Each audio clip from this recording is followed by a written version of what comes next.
Ó, antes do bom dia, antes de tudo, o Verde Danny Boy que mandou no chat uma palavra amor. Não sei se posso falar isso na Twitch, eu vou falar amor, Carol Conká. Ele falou e eu concordo. Estou totalmente de acordo. Estou cheio de ódio. E vamos lá, bom dia a todos. Estamos começando agora a gravação do 11º episódio do podcast 3. Hoje estamos gravando um pouco mais cedo. Você que está ouvindo depois não vai saber, mas aqui na Twitch nós estamos fazendo isso 9h42 da manhã exatamente. E hoje a gente vai falar um pouco sobre a Champions League das Américas, que aconteceu essa semana, e de alguns confrontos que aconteceram no NBB. Foram apenas 5, então vai ser um programa mais rápido dessa vez. Não vai ter muito o que falar. E comigo aqui eu tenho, como sempre, o famosinho do Twitter, que também está puto comigo. Comigo não, nós estamos putos juntos, com o que aconteceu no Big Brother. E se apresenta aí, Guilherme. Já cheguei aqui xingando todo mundo nessa sala. Hoje o dia não tá legal pra ninguém, não, mas tudo bem. Bom dia, boa tarde, boa noite pra você que tá escutando a gente em alguma das nossas plataformas e pra você que tá acompanhando a gente na live também. Muito obrigado de novo, espero que você goste do programa e que você não passe mais raiva com a gente, porque provavelmente você já está com raiva do que aconteceu no Big Brother também. O Danny Boy falou que você já falou sobre o Kuroko no basquete. Não, a gente nunca falou, tá na minha lista pra ver, mas eu tô esperando ainda acabar Shingeki no Kyojin. Quando acabar, provavelmente eu vou assistir. E, além do Guilherme, também temos comigo aqui o Igão. Igão, se apresente, por favor. Fala, galera. Bom dia para quem tá assistindo a gente ao vivo.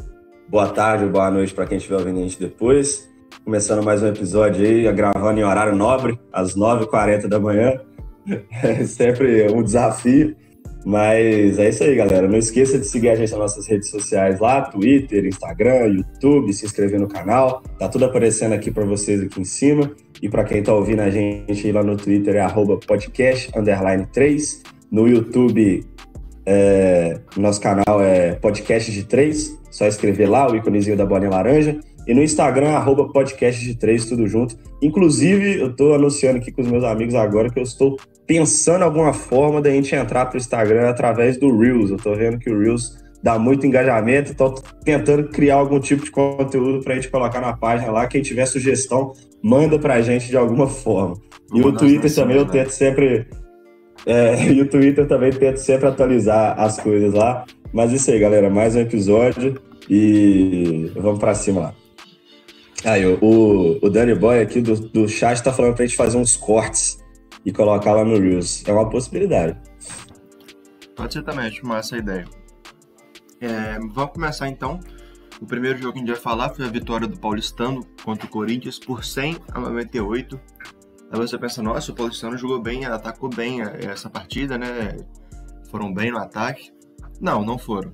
Eles foram 2 prorrogações do jogo. Eles fizeram no tempo regular, eles fizeram, se minha matemática não falha aqui, 68 pontos. Então, não foram bem no ataque, atacaram mal mais uma vez. Só que mais uma vez também a sua defesa conseguiu ir bem e segurar a outra equipe, né? O que vocês têm a dizer sobre essa partida aí? Eu concordo com o que você disse. O fato de ter 2 prorrogações, né, ter 6 períodos praticamente, levou o jogo aos 50 minutos. Então, dá muito tempo para esses times jogarem. Mas, de qualquer forma, eu acho que a gente deveria olhar um lado positivo também, que a gente vai acabar comentando 2 jogos do Paulistano essa semana, contra o Corinthians e contra o Bauru, e a equipe do Paulistano conseguiu ganhar os 2, né? 2 adversários fortes até. Então, é uma equipe que, mesmo com todas as críticas que a gente acaba fazendo, pela defesa boa e o ataque duvidoso, tem conseguido ganhar jogos, tem conseguido se firmar na 4ª colocação do campeonato, né? Querendo ou não, o time está com a campanha de 13 vitórias e 5 derrotas apenas. Então, essa equipe do Paulistano está começando a virar alguma coisa aqui na minha cabeça para eu pender mais para o lado deles. Eles estão começando a me convencer, por causa dessa semana muito positiva. Mas também tem o outro lado, que vários dos times de pontos estão pensando mais na Champions League das Américas agora do que na NBB. Então, só o tempo vai dizer pra gente o que realmente está se passando com essa equipe do Paulistano. Mas tratando do jogo em si, foi um jogo divertido de se assistir, né? Esses jogos equilibrados até o final e com prorrogações são sempre muito divertidos. E o destaque da partida pelo lado do paulistano, para mim, foi o Derek, com seus 28 pontos, né? E pelo lado do São Paulo, o Fuller. Depois de muito tempo sem falarmos dele, do Corinthians, perdão. Depois de muito tempo sem a gente falar dele, ele volta aos destaques aí, marca 24 pontos nessa partida. Ele que ainda é um dos melhores jogadores de pontuação da liga, o Fuller tem uma média de 19,6 pontos por jogo e é o terceiro colocado na lista de melhores cestinhas do NBB, atrás apenas do Holloway e do Lucas Dias. Então é muito bom ver o Fuller mais uma vez na ponta das tabelas e pontuando bem. O paulistano, ele calou minha boca, né? Eu acho que no episódio passado eu tinha falado que era mais divertido assistir o Corinthians jogar do que o paulistano jogar, por exemplo. E nesse jogo, acho que ficou bem claro que só ser divertido em quadra não ganha muita coisa. O paulistano, ele segue com seus problemas ofensivos. Ele fez 68 pontos. Eu vou confiar em você, tá, Daniel? Se tiver errado, a culpa é sua. Eu tô falando que fez 68 porque você falou. Mas enfim, fez 68 pontos no tempo normal. E isso, querendo ou não, é uma pontuação muito baixa, até para os níveis da NBB. Mas, se você fizer uma pontuação de 68 pontos e limitar o seu adversário também em uma pontuação parecida com essa, não tem problema. Se você ganhar o jogo, o que importa no final das contas é a vitória, independente da quantidade de pontuação que você faz. E o paulistano tem seguido essa cartilha durante a temporada inteira. Pontua pouco, mas consegue se manter em alto nível, pelo menos brigando com times que teoricamente são os favoritos. No caso do Flamengo, no caso do São Paulo, no caso do Minas, venceu o Bauru, venceu o Corinthians que a gente já estava cotando ele para talvez entrar numa briga aí de G10, G8 talvez. O paulistano venceu o Corinthians, venceu o Bauru, que está à frente do paulistano, ou estava à frente do paulistano até o início desse jogo, não sei como está a tabela agora, mas tem se mostrado um time que, independente das suas limitações ofensivas, consegue ser competitivo. E no final das contas é isso que importa. Você tem que ser competitivo de alguma forma. O que não dá é para você não conseguir fazer absolutamente nada em nenhum setor da quadra. Se você não atacar bem, você não defender bem, aí, meu amigo, esquece. Você não vai conseguir fazer absolutamente nada. Agora, se você tem um lado que é mais fraco do que o outro e você consegue compensar essa limitação no outro setor da quadra, não tem problema nenhum. O paulistano tá fazendo isso e tá se dando bem, tanto que tá vencendo jogos importantes daqui para frente para se colocar de vez nos playoffs, para se colocar de vez, talvez até entre os 4 primeiros daqui para frente, e isso tem sido muito importante. O Derek fez uma partida sensacional pelo lado do paulistano, foram 28 pontos, e além disso ele teve 4 assistências, foi o segundo líder do time em assistências, então isso assim, é algo interessante. Do lado do Corinthians, o Fuller, como o Igão disse, que a gente já não falava há algum tempo, voltou e está jogando muito bem, inclusive. Então, assim, o jogo em si, acho que é isso que a gente já comentou e que o Daniel, ele exemplificou. Ofensivamente não foi uma partida boa, os números, quando a gente olha, por exemplo, eu quando bati o olho e vi que tinha sido 190, eu falei, putz, o time paulistano jogou pra caramba, aí depois 2 prorrogações. E é isso, ofensivamente o paulistano é aquele mesmo time que a gente já sabe, defensivamente a mesma coisa, e o Corinthians segue sendo aquele 880, ou joga muito bem, ou não consegue surpreender, não consegue, esqueci a palavra, gente, não consegue passar confiança em absolutamente nada. Foi isso que aconteceu, e o paulistano, da sua forma competitiva de sempre, venceu. O que o Igão falou é que o paulistano está começando a virar uma chavinha. Ainda não me convenceu a equipe do paulistano, porque a NBB não é classificação, não é pontos corridos. Se fosse pontos corridos, beleza, eles poderiam terminar numa posição boa, talvez brigar por um título e continuar com essa defesa, mas não é mata-mata, e no mata-mata eles não vão conseguir ganhar de ninguém se eles continuarem jogando esse jogo. E é só por isso que eles não viraram, porque apesar de eu não gostar do estilo de basquete que eles jogam, que é o estilo de defender, eu acho que é muito mais legal você atacar e defender, não só defender. Eles estão cumprindo seu papel. Como falou, eles estão em 4º lugar, 13 vitórias e 5 derrotas apenas para uma equipe que não era esperada que chegasse a esse patamar nessa temporada. Então eles estão cumprindo o que foi proposto, mas não vão brigar por um título. Estão ali na 4ª posição, vão conseguir, se conseguirem manter, vão conseguir se classificar direto para as quartas de finais da NBB, mas infelizmente eu acho que se continuar desse jeito eles não vão conseguir se classificar para a semifinal, consequentemente se terminar em quarto, ou até para as quartas de finais, se ele não conseguir terminar em quarto.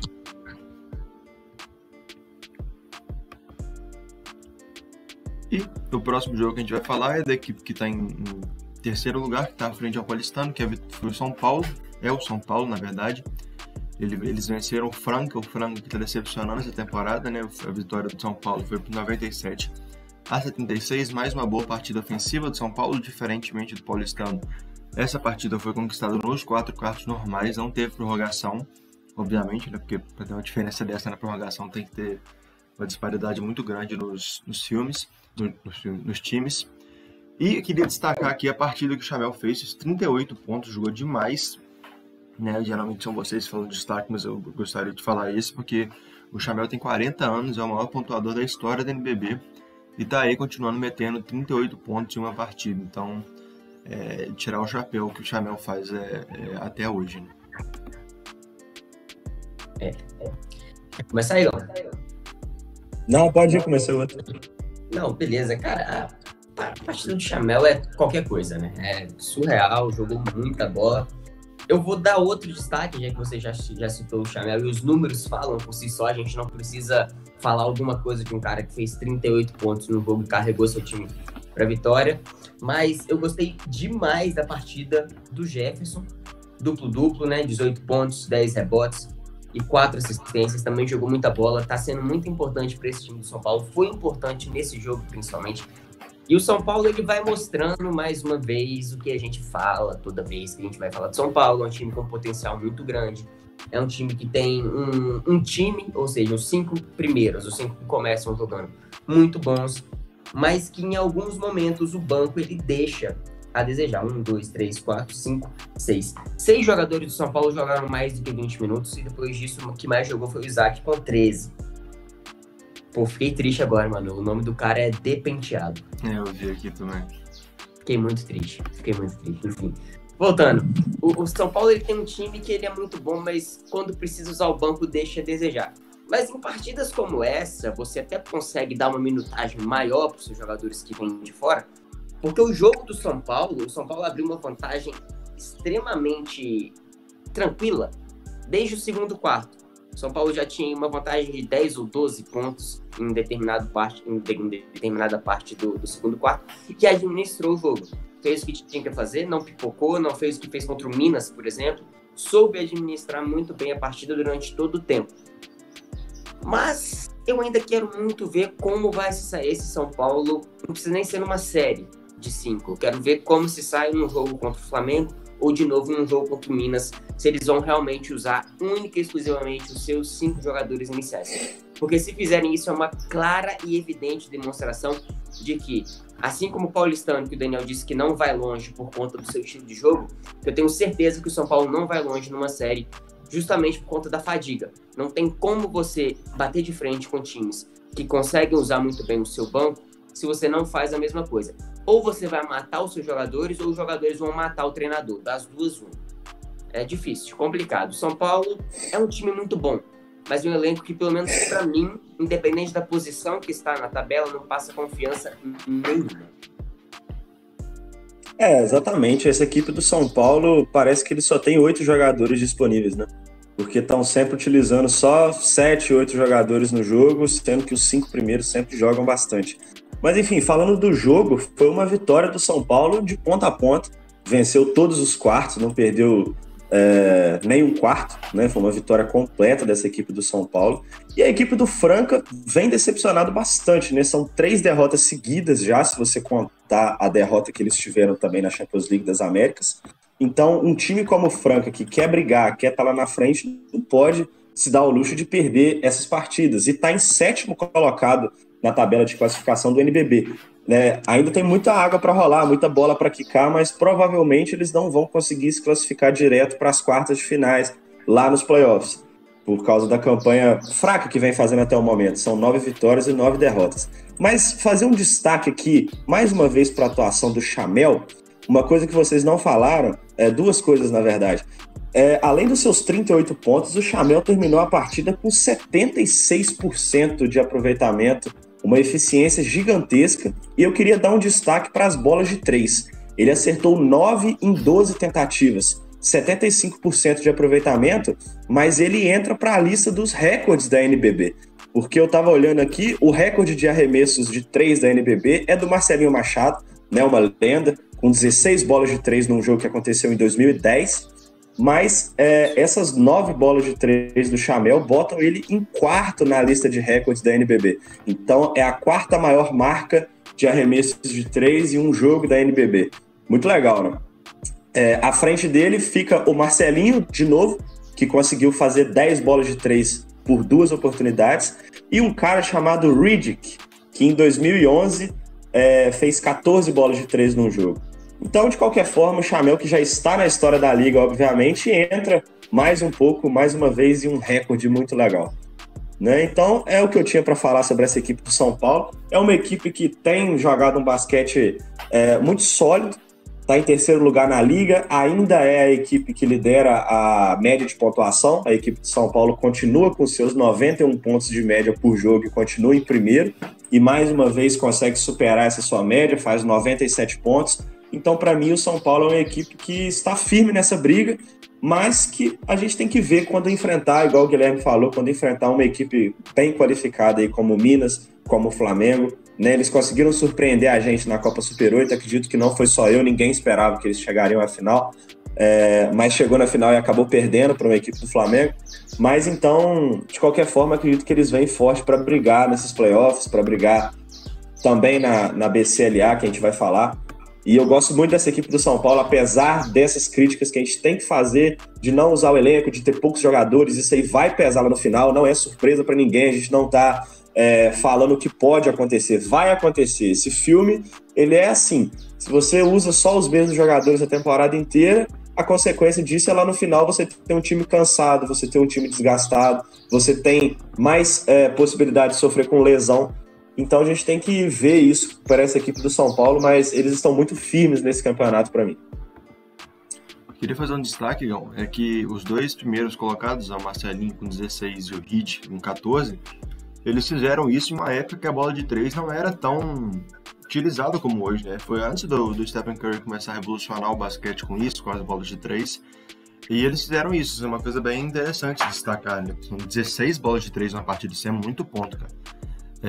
Sim. Se não me falha, o recorde inclusive, é maior que o recorde da NBA. Né? O recorde da NBA são 14 bolas de 3. Então, bela partida do Chamel. Vamos falar da próxima. Foi a vitória do Paulistano sobre o Bauru por 69-64. Aí sim, uma partida que a gente espera do Paulistano. E o Bauru, cara, o Bauru decepcionou completamente depois dessa volta da Super 8, né? Perdeu 3 dos últimos 4 jogos que eles fizeram, caíram de posição justamente para o Paulistano, então passando vergonha,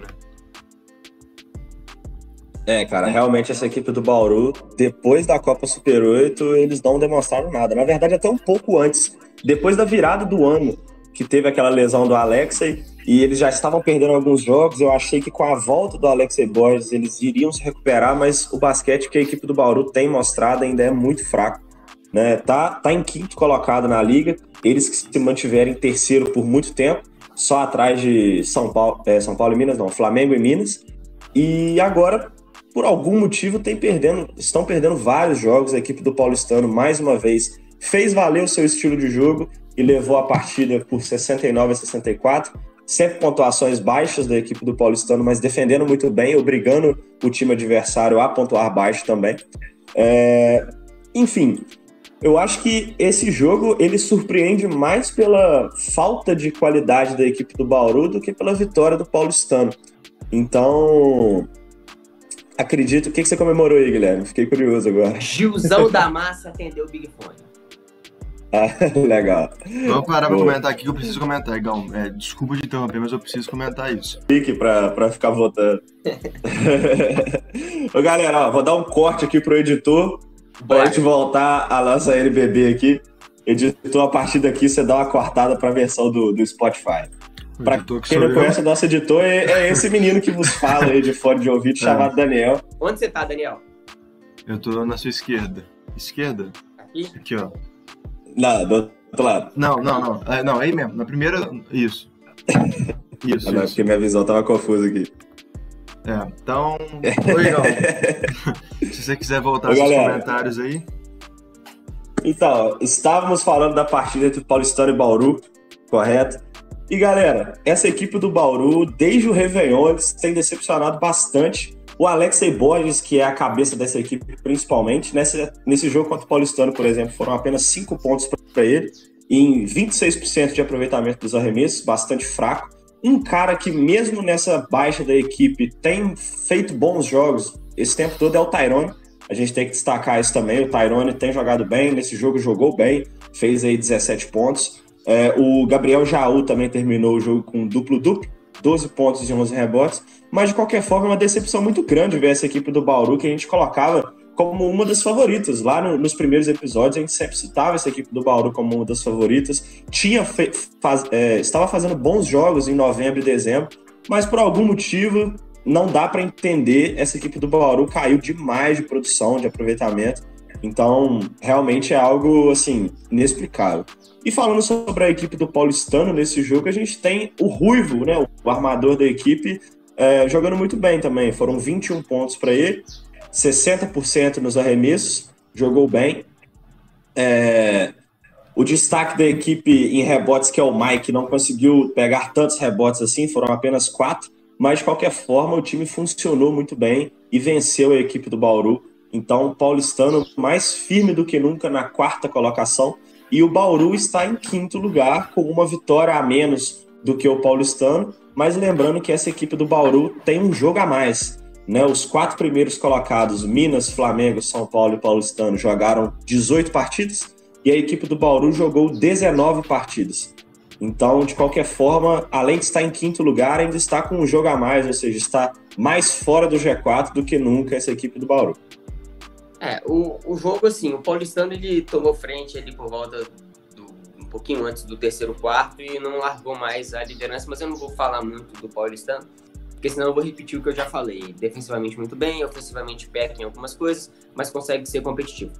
Em relação ao Bauru, eu quero destacar o aproveitamento baixíssimo de aproveitamento de quadra de quase todos os jogadores do seu time, com exceção do Gui Deodato e do Tyrone. De resto, a gente teve o Larry Taylor com 21%, o Alexei Borges com 26%, o Alex teve um aproveitamento até legalzinho com 37%, mas no mais, os jogadores que precisam aparecer, que precisam fazer valer, que no caso, principalmente do Alexei Borges, que desde que lesionou e voltou, não voltou a mesma pessoa, não é o Alexei Borges antes da lesão. A gente tem o Alexei Borges AL e o Alexei Borges PL, o antes da lesão e pós-lesão. O pós-lesão do Alexei Borges é irreconhecível. E, infelizmente, quando você tem um jogador do calibre dele e da importância dele pro Bauru, e ele não consegue render, não consegue fazer valer a sua importância, vai fazer falta. É natural que isso aconteça, é normal. E tá fazendo muita falta, tá fazendo até mais falta do que eu imaginaria que iria fazer. Mas, infelizmente, o jogo é esse. Ele é uma partida coletiva e, nesse momento, a gente percebe que o time ele peca muito quando coloca todas as responsabilidades em cima de um jogador. Não que isso aconteça única e exclusivamente não no Bauru, e não que isso seja 100% real. O Alexei Borges ele não tinha 100% das funções do time, mas boa parte das responsabilidades, grande parte das responsabilidades, passava pelas mãos dele. Com ele jogando mal, não tem em quem colocar essa responsabilidade, e é natural que o time sinta, é normal. E o Bauru tem uma situação daqui para frente que ela é, no mínimo, um pouquinho preocupante. Já disseram que ele tem um jogo a mais, mesmo estando fora do G4, pode perder até essa 5ª colocação. E é um time que não tem convencido em absolutamente nada.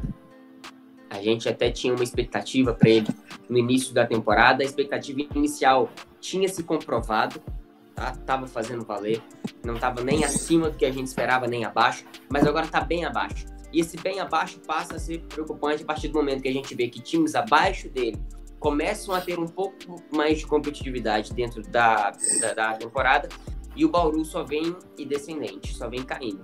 Então é esperar, a gente tem que esperar para ver o que vai acontecer, mas a expectativa é bem baixa.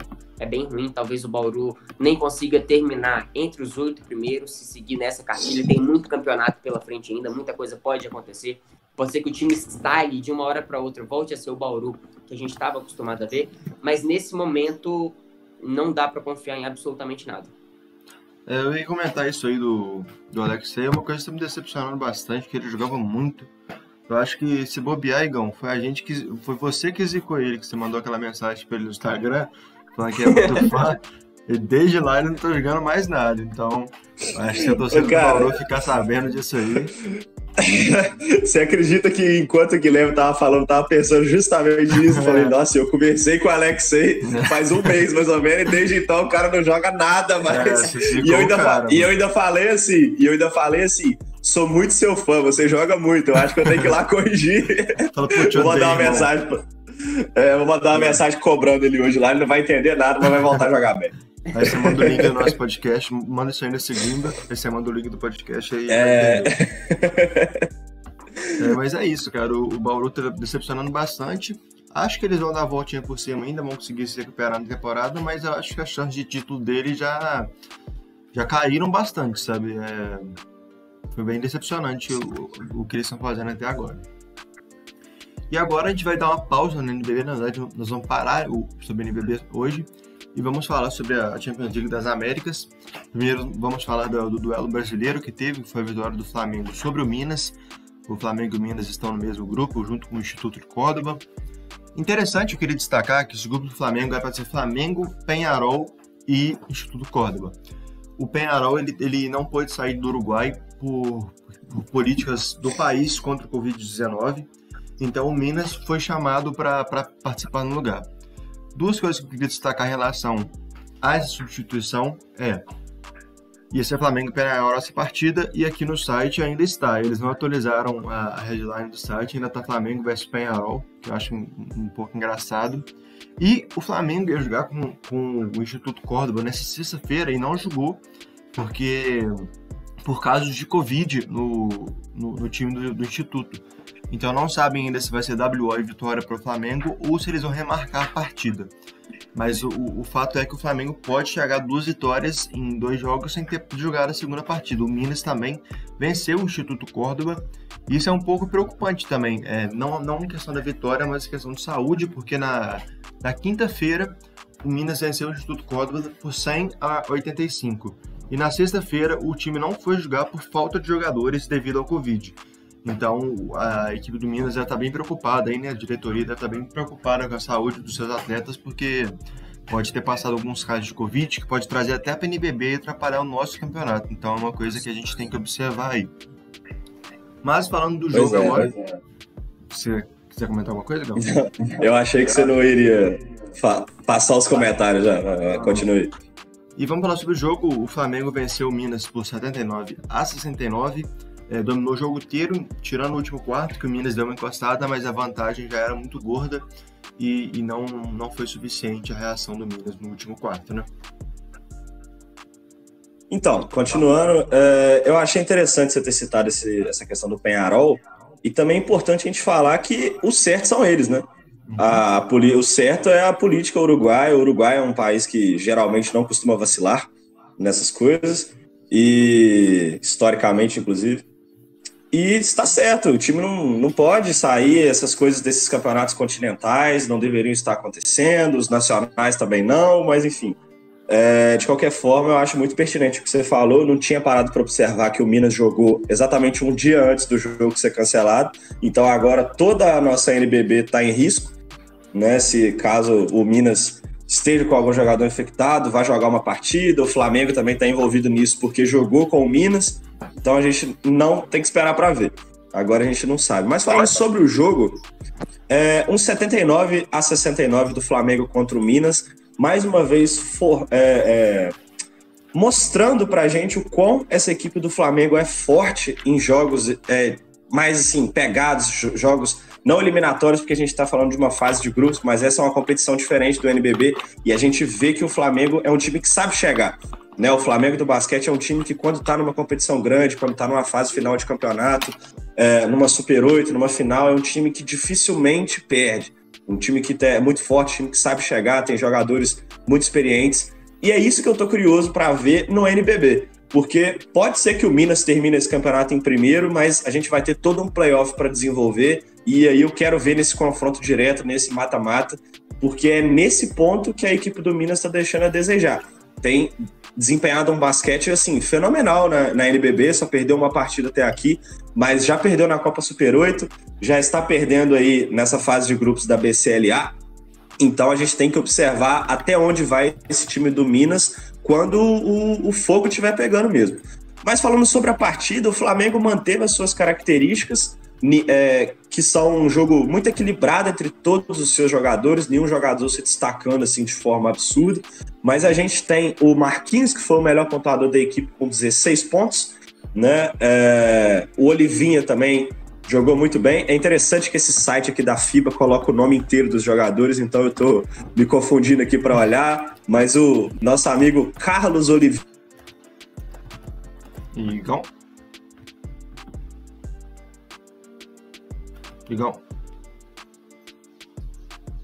Não estamos te ouvindo. Continua aí, Guilherme. Faz seu comentário aí quando voltar. Então, essa partida ela colocou frente a frente dois times que a gente tem muita expectativa sobre ela. E pela primeira vez, um time, não sei se pode dizer ousou, mas enfim, colocou em quadra os mesmos números de jogadores que o Flamengo também colocou. Cada um teve 10 jogadores de cada lado. Os jogadores do Minas jogaram um pouquinho mais do que o Flamengo. Se a gente parar para comparar a minutagem de cada um, a gente vai ver que a minutagem de alguns jogadores do Minas são maiores. Por exemplo, 2 jogadores jogaram mais de 30 minutos. No Flamengo só teve um, que foi o Balbi, se eu não me engano. Isso, foi o Balbi. O único que jogou mais de 30 minutos. E de resto, o Minas tentou igualar o jogo, dessa vez não só com seu time principal, não só com 5 jogadores iniciais e mais uns 2 ou 3 de fora. Tentou fazer o jogo que o Flamengo normalmente faz. Só que fazer isso também não deu certo. Porque na hora do vamos ver, a gente percebeu que o Flamengo é mais time, aliás, é mais elenco do que o Minas é. O elenco do Flamengo ele é mais recheado e permite fazer essas mudanças, permite colocar 10 jogadores para jogar do que todos os outros times do Brasil hoje. Não tem nenhum time que, se colocar 10 jogadores em quadra, consegue bater de frente com o Flamengo até o fim do jogo. E a gente percebeu isso aqui. Foi uma vantagem de 10 pontos, mas essa vantagem não foi construída no último quarto. Essa vantagem foi construída nos 3 primeiros quartos. E o Minas até tentou uma reação no último quarto do jogo, mas não deu muito certo. Se o Minas quiser vencer alguma coisa em mata-mata, em playoffs, vai ter que tentar... Ó o trovão. Vai ter que tentar fazer alguma coisa diferente. Já tentou jogar com 5 jogadores mais 3, já tentou jogar com 10, as duas não deram certo. Não sei o que fazer para inovar, não sei como inovar, mas tem se mostrado cada vez mais difícil vencer o Flamengo nesse confronto direto. Você estar na frente, na tabela é uma coisa, mas vencer naquele confronto direto não está sendo muito legal. Venceu o Minas 2 vezes, venceu o São Paulo quando estava valendo, né? Quando o Flamengo até perdeu para o São Paulo, mas perdeu para o São Paulo na NBB. Quando estava valendo, venceu na Liga Super 8. E tem se mostrado um time muito mais sólido e muito mais eficiente, muito mais qualificado, muito mais completo do que todos os outros times do Brasil hoje. Não sei como fazer para parar. Se eu fosse treinador do Minas e me perguntasse como parar o Flamengo, não sei. Reza para Deus. Acho que é o único jeito que a gente consegue pensar nesse momento. Mas do lado do Minas, eu queria falar que mesmo estando com 10 jogadores em quadra, a gente teve um aproveitamento bem baixo da maioria deles, né? O Rosseto teve 4 pontos, o Gui Carvalho teve 6, o Batista teve 5, o Paródi teve 4. O único que teve uma pontuação que realmente contribuiu em alguma coisa foi o Johnson, que teve 25 pontos. Foi o único jogador do time que passou da casa dos 11, porque o David Jackson é o segundo maior pontador com 11 pontos. E isso é uma coisa bem preocupante, porque fica com aquela questão, na hora do vamos ver, será que eles vão continuar pipocando desse jeito? Porque, por exemplo, o Paródi não é um jogador que a gente está acostumado a ver só com 4 pontos. E o Nesbitt com 5 pontos. A gente não está acostumado a ver o Nesbitt com 5 pontos. Então são coisas que o treinador do Minas vai ter que arrumar, talvez pequenos encaixes para fazer esse time ser mais competitivo. Como? Não faço a mínima ideia, até porque eu não sou treinador. Estou aqui comentando, porque se eu fosse treinador, estaria lá. E mesmo assim eu não saberia o que fazer. É difícil bater esse Flamengo, tem se mostrado a cada dia e a missão dos outros times fica cada vez mais complicada. O Flamengo reafirma todo jogo que vale, que é o rei do Brasil no basquete. Eu queria comentar sobre o Flamengo, que no primeiro episódio a gente falou sobre o psicológico fraco que a equipe está tendo nos últimos anos. Isso é verdade, mas parece que nessa temporada, após a derrota na final da Champions League das Américas, isso mudou. Principalmente a gente pode ver isso muito na final da Copa Super 8, que o São Paulo entrou no último quarto liderando, se eu não me engano, por 18 pontos e acabou perdendo por 10 pontos. Não. Entrou liderando por 10. Entrou liderando por 10 e terminou a partida perdendo por 8 pontos. Então o Flamengo conseguiu virar a partida totalmente em cima do São Paulo no último quarto, então mostrou que o psicológico deles parece que melhorou. Tá jogando muito bem contra os favoritos esse ano, perdeu apenas para o São Paulo na NBB, mas foi um jogo atípico, como a gente disse naquela partida. O São Paulo usou seus titulares a partida inteira. Então, parece que o psicológico do Flamengo, da equipe do Flamengo, tá mudando, né? E, Igão, você quer tentar falar aí? Mano, parece que você tá mutado, velho. Outra coisa.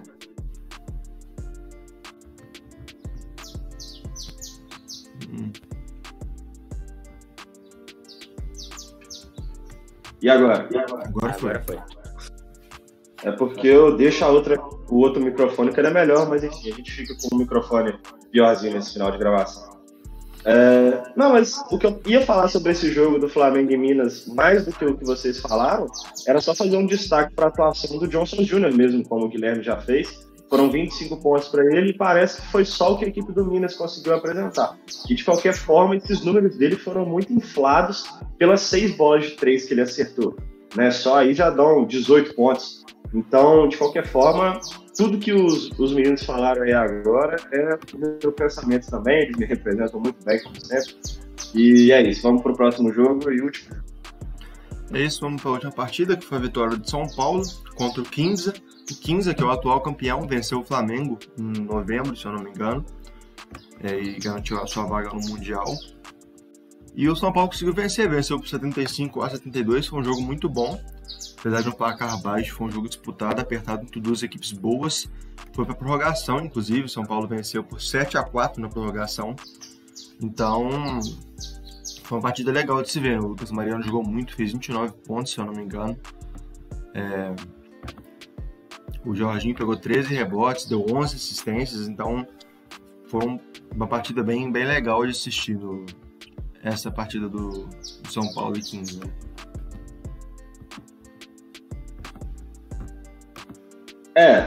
Já terminou de falar, Léo? Sua câmera tá travada pra mim, eu não tô conseguindo ver. Eu? Enfim, galera, diversos problemas com a minha conexão aqui hoje, vocês me perdoem, é por causa da chuva. Mas, enfim, comentando sobre esse jogo, o Jorginho de Paula fez um triplo-duplo. Foram 15 pontos, 13 rebotes e 11 assistências em 45 minutos em quadra, como a gente já havia comentado aqui. O Daniel comentou os números dele, então, triplo-duplo para ele. Ele que é um cara que sempre nos momentos decisivos da equipe do São Paulo joga muito. É o único jogador em atividade no Brasil hoje que consegue fazer esses números de triplo-duplo com certa frequência, né? Inclusive na NBB ainda não tem outro jogador nessa temporada que fez um triplo-duplo e ele já fez por 2 vezes. Então é um cara muito completo quando entra em quadra. Viralizou com um lance incrível que ele conseguiu nos minutos finais da partida desse jogo do São Paulo contra o Quinza. Quem acompanha aí deve ter visto no Twitter ou em algum outro lugar. O Lucas Mariano terminou o jogo também com um duplo-duplo. Foram 29 pontos e 12 rebotes para ele. Já pela equipe do Quinza, que são os atuais campeões, como o Daniel disse, a gente tem que destacar apenas aqui, eu não conheço muitos jogadores, para ser bem sincero, mas 2 me chamaram a atenção, que foi o Brandon Robson e o Diamond Simpson, né? Foram os jogadores da equipe que conseguiram se destacar. E o Simpson ficou com 14 pontos e o Robson ficou com 13 pontos. Mas um aproveitamento baixo dos dois, né? Principalmente nas bolas de 3. O Robson ficou 1 de 8 nas bolas de 3, um aproveitamento de 12,5%, muito ruim. e o Simpson só conseguiu desempenhar um bom aproveitamento nas bolas de 2. Ele nem tentou nenhum arremesso para 3, e o Robson também errou muitos arremessos para 2, ficou 1 de 9, um aproveitamento ainda pior. Ou seja, os jogadores da equipe do 15 que teriam que chamar essa responsabilidade tiveram aproveitamentos bizarros, aproveitamentos bizonhos, e isso certamente influenciou nesse placar, e a partida de São Paulo foi muito boa, e mostrando que é um time forte nesses jogos também de mata-mata. É o contrário do que eu falei do Minas, né? Uma equipe que, quando chega nesse momento de decisão, mesmo tendo perdido para o Flamengo na final da Super 8, tem me surpreendido bastante. Porque chega nesses momentos decisivos e consegue jogar o seu basquete. Os jogadores crescem muito, principalmente o Jorginho, né? Joga muito em momentos decisivos. Então, essa equipe do São Paulo me surpreendeu bastante nesse jogo contra o 15, aí, que são os atuais campeões. O São Paulo ele jogou muito bem, né? Mas você resumiu bastante tudo que eu ia falar. Eu tinha separado para falar sobre o Lucas Mariano. 29 pontos, 12 rebotes. É muita coisa, cara. 29 pontos. E assim, a gente pensar, não, ele fez 29 pontos, mas 29 pontos e já que pegou 12 rebotes, pegou um monte de rebotes defensivos. Não, mas dos 12, 10 foram rebotes defensivos. Então, assim, esses 29 pontos, se a gente chutar alto, no máximo, 6 pontos desses 29 saíram dos rebotes, e mesmo assim não foram esses, que ele não pegou o rebote e saiu da área para arremessar de 3. Não foi isso que aconteceu, mas enfim. E é um jogador que ele tem uma importância enorme para o São Paulo, porque ele ajuda defensivamente, ele é um jogador bem sólido na defesa, e ofensivamente ele é um jogador que contribui muito, não à toa que foi o líder do time em pontos nessa partida com 29. É muita coisa mesmo. Mas uma coisa que me chamou a atenção nesse time do São Paulo é a quantidade de turnovers. Agora eu não vou errar, porque a estatística aqui me auxilia um pouquinho. Tá escrito TO direitinho, igual é na NBA. O São Paulo cometeu 17 turnovers durante a partida inteira, enquanto seu adversário cometeu 10. Esse jogo poderia ter sido bem mais tranquilo se a mão tivesse um pouquinho mais certeira, se as escolhas fossem um pouquinho mais certas, porque a gente viu aqui o São Paulo ele venceu por 3 pontos no final das contas, mas se não tivesse errado tanto, a vantagem poderia ser um pouquinho maior, o jogo poderia ter sido um pouquinho mais tranquilo. São pequenos detalhes que às vezes decidem jogos no basquete. A gente sabe que o basquete ele é decidido em alguns segundos. Você pode vencer um jogo em 3, 2 segundos, 1 segundo. Então, não dá para cometer erros tão bobos como o São Paulo cometeu nesse jogo. Daqui para frente, o São Paulo sai fortalecido por conta dessa vitória, venceu o atual campeão. Se você vencesse qualquer time que vencesse esse time hoje, sairia com a moral lá em cima, mas precisa ainda melhorar. Tem cometido erros que não deveria cometer, e não é só aqui nessa Liga das Américas, tem cometido no NBB também. Então, é um time que, se ajustar, se virar essa chavinha, vira mais competitivo ainda do que já é. E o São Paulo virar mais competitivo do que já é preocupante para todos os times, não só do Brasil, mas fora do Brasil também. Eu queria só fazer um comentário, que o Igão falou ali como o Jorginho jogou muito bem, mas ele jogou todos os minutos. Ele jogou os 45 minutos da partida, ele não saiu de quadra em momento algum. O Lucas Mariano jogou 40 minutos também, é muito tempo isso. E, cara, isso é uma coisa que a gente já bate na tecla. Não vai dar para usar os atletas o tempo todo. E, mais uma vez, São Paulo vencendo. E venceu por 3 pontos, usando o melhor atleta desse o tempo inteiro. Eles não vão ter pena para fazer isso. São Paulo precisa dar um jeito de explorar mais o banco para poder conseguir alcançar uma coisa na temporada, inclusive na Champions League das Américas, que teoricamente é mais difícil que o NBB, né? Então o São Paulo precisa urgentemente abrir o olho em relação a isso. E vamos finalizar agora. Eu deveria ter passado a classificação quando a gente terminou de falar o NBB, mas não tem problema, eu falo agora. Vou passar aqui rapidamente antes de finalizar. O Minas é o líder com 17 vitórias e apenas uma derrota, seguido do Flamengo com 16 vitórias e 2 derrotas. Depois disso vem o São Paulo com 14 vitórias e 4 derrotas. Depois o Paulistano com 13 vitórias e 5 derrotas. Aí vem o Bauru, que tem uma partida a mais que todas as equipes da frente ali, com 12 vitórias e 7 derrotas. O Fortaleza com 9 vitórias e 8 derrotas. O Franca com 9 vitórias e 9 derrotas, assim como o Mogi. O Corinthians com 9 vitórias e 10 derrotas, seguido da Unifacisa em 10º com 8 vitórias e 10 derrotas. Pato Basquete em 11º com 7 vitórias e 11 derrotas. Depois disso tem o Pinheiros com 6 vitórias e 12 derrotas. Depois em 13º o Campo Mourão com 5 vitórias e 12 derrotas. O Cerrado também com 5 vitórias, mas com 13 derrotas. E seguido do Caxias com 3 vitórias e 15 derrotas. E em 16º o Brasília com 2 vitórias e 16 derrotas. E eu queria comentar aqui rapidamente, acho que a gente não chegou a falar disso aqui no programa, que foi sobre a aposentadoria do Lucas Bebê, né, ex-atleta do Fortaleza. Ele, infelizmente, ele se aposentou aí, ele sofreu de depressão há muito tempo já. Ele veio para o Brasil com uma última chance, né, uma última tentativa de jogar basquete, e infelizmente não deu certo. Ele anunciou amigavelmente com o Fortaleza que não vai mais jogar, que agora ele busca ser feliz. Eu joguei com um atleta do Fortaleza quando eu morava em Belo Horizonte, eu joguei com ele lá no ginástico, e ele postou uma foto com o Lucas Bebê, agradeceu, falou que está feliz que ele se aposentou, porque agora ele sabe que o Lucas Bebê vai ser realmente feliz, vai poder buscar o que ele realmente quer fazer na vida dele. Então eu deixo aqui meu apoio ao Lucas Bebê e desejo sucesso para ele na vida. Que semana triste, mano, meu Deus. Exatamente, o Daniel, eu até ia dar um toque nele para ele falar disso, sobre a aposentadoria do Lucas, mas já que ele falou, assim embaixo do que ele disse, realmente a gente que tem uma entrevista dele, uma matéria, na verdade, que está lá no Globo Esporte, dele falando lá que o basquete estava se tornando um peso para ele, não mais uma alegria. Então, quando está nesse nível, é porque a pessoa precisa fazer outra coisa, né? Igual ele mesmo falou lá, o basquete não é tudo para as pessoas, o basquete deu tudo, né? Mas no caso do cara, realmente, se ele está frustrado, se ele desenvolveu um quadro depressivo até por causa disso, então é o momento de parar mesmo. A gente torce muito por ele. É um cara que eu gosto muito, por ter sido um dos poucos brasileiros que a gente tem de representante lá na NBA. Então eu sempre buscava acompanhar, sempre queria saber sobre, e torcia muito quando ele estava em quadra para dar tudo certo. Quando ele veio para o NPB também, para essa equipe do Fortaleza, eu lembro que no primeiro episódio a gente comentou disso com muita empolgação, de ter um cara do nível dele na nossa liga. Eu lembro perfeitamente a gente fazendo esses comentários sobre ele.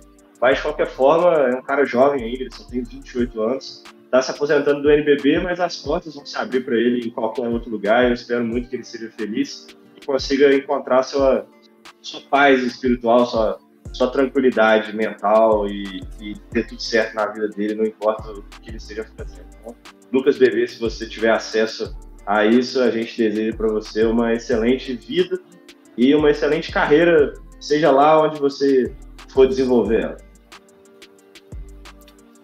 É isso, vamos finalizar então mais um episódio aqui, o 11º agora. E se vocês quiserem se despedir aí, fiquem à vontade. Quem quiser ir primeiro aí. Faça as honras, então. Galera, terminando mais um episódio aí, domingão de manhã. E é isso, obrigado a quem assistiu a gente até aqui, quem está nos ouvindo pelas plataformas que estamos disponíveis aí no Spotify ou nos podcasts, quem está assistindo a gente depois aqui no YouTube. Então, só pedir vocês novamente para se inscreverem nas nossas redes sociais, vocês já sabem quais: Twitter, Instagram, nosso canal do YouTube, se inscrever aqui na Twitch também para ajudar a gente. E é isso, galera, obrigado vocês que estão acompanhando aí, já enchemos uma mão de episódios, estamos iniciando a segunda mão, na verdade a terceira, né? E vamos para cima. 11, Guilherme, vi que você fez uma cara como se eu tivesse errado aqui. Mas enfim, galera, é isso aí. Muito obrigado a vocês que acompanham e até o próximo episódio. É isso, pessoal. Obrigado pela companhia de vocês, seja onde você estiver escutando e independente do horário. É muito bom ter aqui você com a gente durante todo esse tempo. Divulga esse episódio aí para os seus familiares, para os seus amigos, para quem você acha que gosta, que gostaria de ouvir, para quem é da sua bolha aí do basquete. Pode ser o basquete lá, pode ser a NBA, pode ser o basquete europeu, pode ser qualquer coisa, mas divulga também para fortalecer o nosso projeto, para fortalecer o basquete nacional também, que vai ser muito importante. Um recadinho para a galera do BBB, a galerinha do mal, vai sair um por um. Perfeito, estamos fechados com o Gil do Vigor, com a Sara e com a Rainha Juliette. Queria agradecer a todo mundo aqui, o Vejane Boy que acompanhou a gente aí no início da live, não sei se ainda está com a gente aí, mas queria agradecer a todo mundo que está ouvindo a gente depois, falar para seguir a gente nas nossas redes sociais, e muito obrigado, até a próxima, valeu!